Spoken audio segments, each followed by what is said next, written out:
Snowman and Bands face multiple charges for Cherry Tree Lane massacre. 28-year-old Duchenne Smalling, otherwise known as Snowman, of North Street, Maple, Clarendon, and 32-year-old Leighton White, otherwise known as Bands, are facing multiple gun charges for the shooting death of 8 people in the parish on Sunday, August 11. Snowman and Bands have been charged with 8 counts of murder, 8 counts of wounding with the use of firearm, shooting with intent, unauthorized possession of ammunition, and possession of a prohibited weapon. According to police reports, at approximately 8:45 p.m. on the day of the incident, a party was being held in the community of Cherry Tree Lane in Clarendon when armed men traveling in a motor car stopped and exited the vehicle, brandished firearms and opened gunfire at the crowd before escaping in the air in the said car. The police were summoned, and on arrival, several persons were seen with multiple gunshot wounds.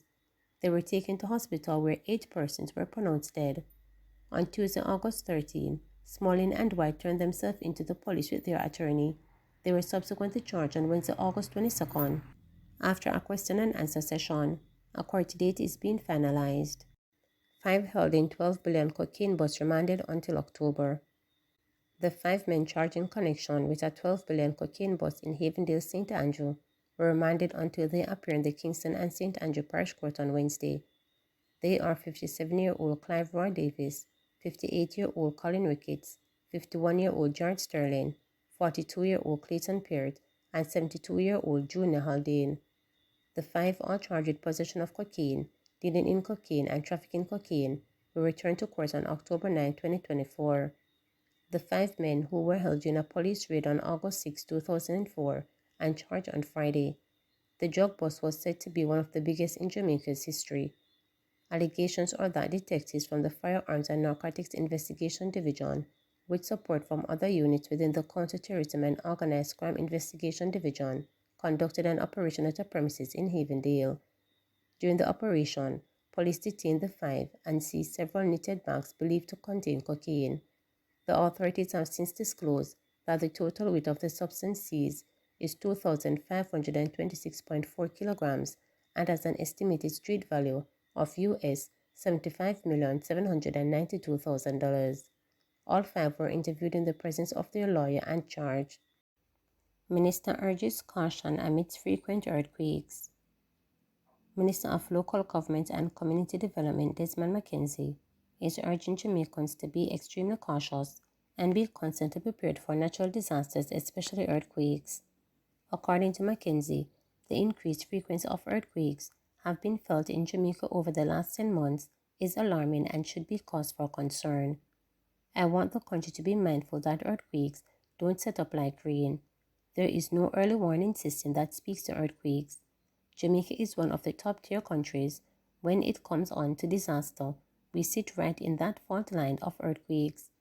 Since October 30 last year to around January of this year, Jamaica has experienced over 577 earthquakes, ranking from the magnitude of 3.4 to the registry of 4.5, and last Friday was registered with a 5.3 magnitude earthquake, stated McKenzie.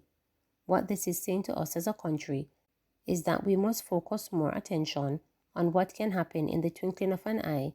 God has been good, but God help those who help themselves. As a country, we have lost value.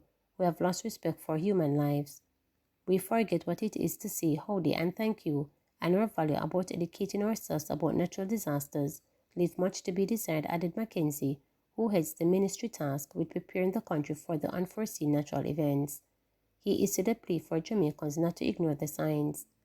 There was a massive earthquake last year while Cabinet was in session, and it was a frightening experience. I am urging the people here in Clarendon and right across Jamaica to be mindful. We are just going into the 3rd month of hurricane season, and already we're seeing activity that should be of concern to us as a country, stated McKenzie, who was speaking at the handing over ceremony of 3 houses in Pennant, Clarendon.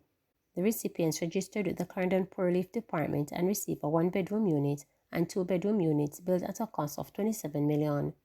In his handover of the houses, McKenzie urged that even as restoration efforts post-Hurricane Beryl continue in St. Elizabeth and Clarendon, Jamaicans must be mindful that all it takes is one more major weather system to set us back. He underscored that Jamaicans can help to minimize the effects of these systems by being more conscious. When there is a hurricane notice, listen to what the media is saying. Don't listen to social media that creates all sort of mischief. Because social media is having it to say that I am sick and dropped down yesterday and in hospital. This is a part of what social media is used for. This is to distort the fact and create mischief, charged Mackenzie. Students welcome C6 e-pre-slip. The Caribbean Examination Council CXC marked a historic first at the official release of results ceremony in the Commonwealth of Dominica on Tuesday with the launch of the Electronic Preliminary Slip or e-pre-slip. The e-pre-slip is a digital statement of a candidate's preliminary examination results, bearing a unique QR code and which is easily accessed on the CSEC website. Previously, CSEC would issue a preliminary slip or pre-slip of the exam result in a physical, printed format distributed to candidates through their schools or centers after the results are published online. For the May-June 2024 examination sitting, CSEC has commenced a transition into the e-pre-slip to the delivery of candidates who can now download their results immediately from the CSEC student portal. Dr. Wayne West, the Registrar and CEO of CXC, has lauded the e-pre-slip as another tangible demonstration to the robust digitalization of CSEC's operations and services which organization has been executing as part of its 2021-2025 strategic plan. We live in a digitalized world, and this is the only world which is known, said Wesley in his remark to the release of results ceremony hosted in conjunction with the Commonwealth of Dominica's Minister of Education, Human Resource Planning, Vocational Training and National Excellence. It is a world that requires them to be digitally literate and for regional education and training system to rise to the moment to plan, formulate and deliver appropriate models of learning that equip them to do their best and to thrive, added the CXC Registrar. Wait time for candidates seeking matriculation or employment can now be reduced as the e-pre-slip provides them with quicker access to an official document which can be presented or emailed to higher education institutions or companies. The QR code on the e-pre-slip is a security feature that offers candidates, parents, higher education institutions, prospective employers, and other stakeholders the facility to verify results by scanning this code when the e-pre-slip is presented. During the office release of results ceremony, Dr. Nicole Manning, Director of Operations at CXC, invited Alfred, Minister of Education, to verify the result of Dominica student Casimir of St. Mary's Academy, who was all smiles at when he saw as he assessed his pre-slip for the mobile phone. This year, both the e-pre-slip and the printed physical format have been made available to all candidates for Caribbean Advanced Proficiency Exam CAPE, Caribbean Secondary Education Certificate CSEC, and Caribbean Certificate of Secondary Level Competence CCSLC. E-pre-slip and physical pre-slips are valid until final certificates are issued.